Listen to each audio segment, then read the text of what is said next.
আসসালামু আলাইকুম রহমতুল্লাহ এভরিওয়ান। আজকে আমার আলোচনার বিষয়, একটা দোকানে দুজন লোক লাগবে, একজন ওস্তাদ একজন হেল্পার। ওমানে কারো খোঁজে যদি বাবুর্চি কাজের কোনো লোক থাকে। দোকানটা হলো বাঙালির দোকান। এখানে নাস্তা বানাবে, সকালে পরোটা, তারপরে সবজি, তারপরে বিভিন্ন আইটেম, সিঙ্গারা, সমোসা, এরকম কিছু বানাবে। তো আপনাদের ওমান যদি কারো লোকের কাজ না থাকে, একজন হেল্পার আর একজন ওস্তাদের দরকার। একজন বাবুর্চি আর একজন হেল্পার হলেও চলবে, সাফ সাফাই করবে, সবজি সবজি কেটে দিবে। এরকম যদি আপনাদের কারো জানা মতে লোক থাকে তাহলে অবশ্যই আমার সাথে যোগাযোগ করবেন।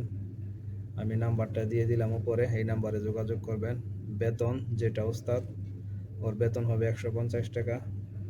খাওয়া থাওয়া যা আছে সব মালিক গ্রহণ করবে, কাগজপত্র সব কিছু লাগিয়ে দিবে। বাড়িতে গেলে আপ ডাউন টিকিটও দিবে। তো আপনার কারো কাছে যদি এরকম লোক থাকে, দোকানটা হলো বারকা হিফরি। বারকা সুকে আসলে তারপরে হিফরি দোকানটা রাউন্ড বোর্ডের সাথে। তো আপনাদের কারো খোঁজে যদি দুজন লোক থাকে, হেল্পার তো সমস্যা নাই, যেখানে সেখানে পাওয়া যাচ্ছে, কিন্তু ওস্তাদরা মিলানো একটু কষ্টকর।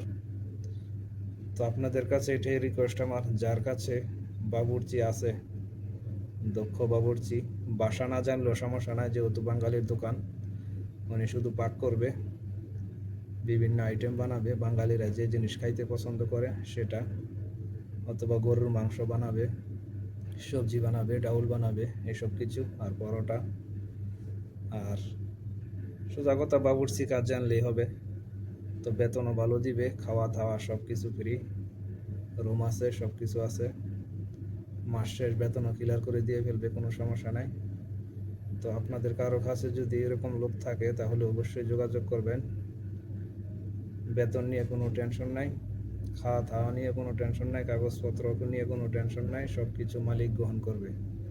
আর মালিকটা হলো বাঙালি, কোনো ওমানি মালিক না। বাঙালি, নিজের নামে লাইসেন্স বানিয়ে বিজনেস করে।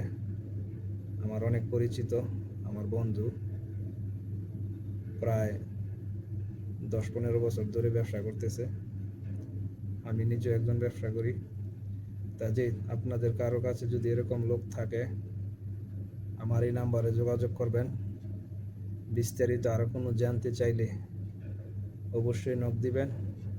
আমি সব সময় লাইনে আছি, কথা বলতে পারবো। এই নাম্বারে হোয়াটসঅ্যাপও আছে, ইমো আছে, এবং কি কল দিলেও কথা বলতে পারবেন। ওকে বন্ধুরা, শুভ দুপুর। সকলে ভালো থাকবেন, সকলে সকলের পাশে থাকবেন। এ বলে এখানে বিদায় নিচ্ছি। আসসালামু আলাইকুম ওয়া রাহমাতুল্লাহি ওয়া বারাকাতুহু।